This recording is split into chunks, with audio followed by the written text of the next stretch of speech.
بسم اللہ الرحمن الرحیم۔ السلام علیکم۔ یہ واقعہ قرآن پاک میں سورہ العرف میں بیان کیا گیا ہے جو بنی اسرائیل کے ایک قصبے کے لوگوں کے متعلق ہے۔ اس واقعہ کو تفصیل سے سمجھنے کے لیے ہمیں کچھ اہم پوائنٹس پر غور کرنا ہوگا۔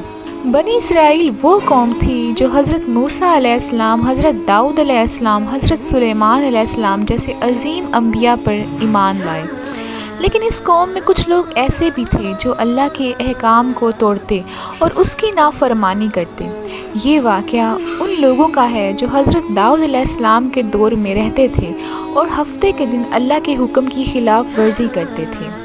قرآن کے مطابق ایک قصبہ تھا جو سمندر کے کنارے پر تھا۔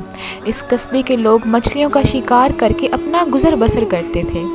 اللہ تعالیٰ نے ان لوگوں پر یہ حکم لگایا کہ وہ ہفتے کے دن کوئی بھی کام نہیں کریں گے اور اپنا سارا وقت اللہ کی عبادت میں گزاریں گے۔ یہ اللہ کا ایک امتحان تھا ان لوگوں کے لیے کہ وہ اپنے رب کا حکم کتنی فرمانبرداری کے ساتھ مانتے ہیں۔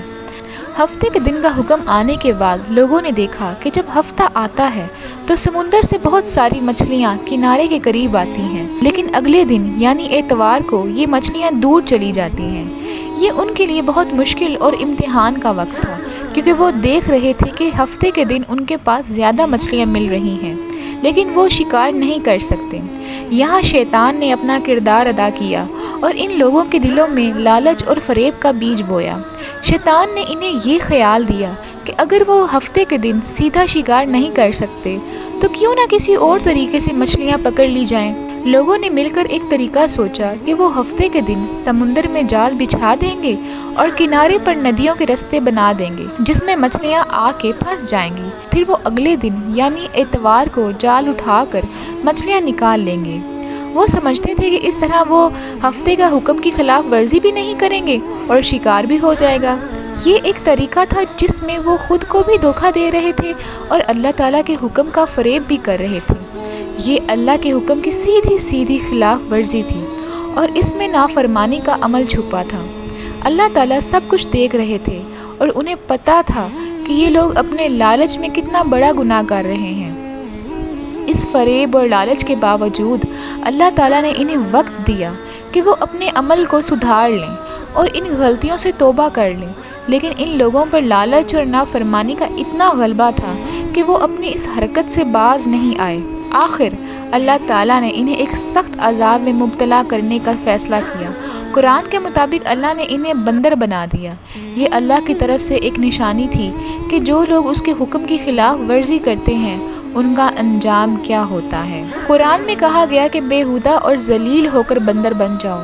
یہاں اللہ تعالیٰ نے یہ بیان کیا کہ جو لوگ اس کے حکم کی خلاف ورزی کرتے ہیں وہ صرف ظاہری طور پر نہیں بلکہ روحی طور پر بھی ذلیل ہو جاتے ہیں۔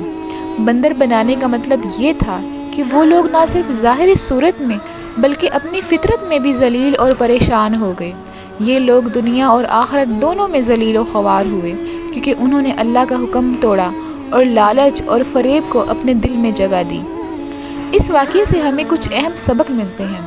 نمبر 1، اللہ کے حکم میں چالاکیاں اور فریب نہیں چل سکتی۔ یہ لوگ سمجھتے تھے کہ وہ اپنے طریقے سے مچھلیوں کا شکار کر سکتے ہیں اور اللہ کے حکم بھی نہیں توڑیں گے، لیکن اللہ ہر چیز سے واقف ہے اور اس کی نظر میں یہ فریب کبھی نہیں چھپ سکتا۔ نمبر 2، یہ واقعہ ہمیں یہ بھی سکھاتا ہے کہ انسان جب لالچ اور فریب کا شکار ہو جائے تو وہ اپنے خود کو بھی دھوکہ دینا شروع کر دیتا ہے۔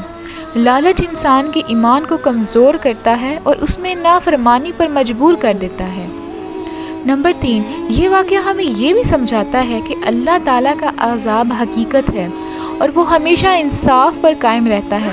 جو لوگ اللہ کے حکم کو توڑتے ہیں ان کا انجام دنیا اور آخرت دونوں میں برا ہوتا ہے۔ ہمیں بھی اپنے دل سے فریب اور چالاکیاں دور رکھنی چاہیے اور ہمیشہ اللہ کے حکم پر چلنا چاہیے۔ اس کہانی کے ذریعے ہمیں یہ سبق ملتا ہے کہ انسان کے اصلی حسن اور عزت اللہ کے حکم کی فرما برداری میں ہے۔ جب ہم اللہ کے حکم مانتے ہیں تو وہ ہم پر اپنی رحمت نازل کرتا ہے اور جب ہم اس کی نافرمانی کرتے ہیں تو اس کا عذاب بھی سخت ہوتا ہے۔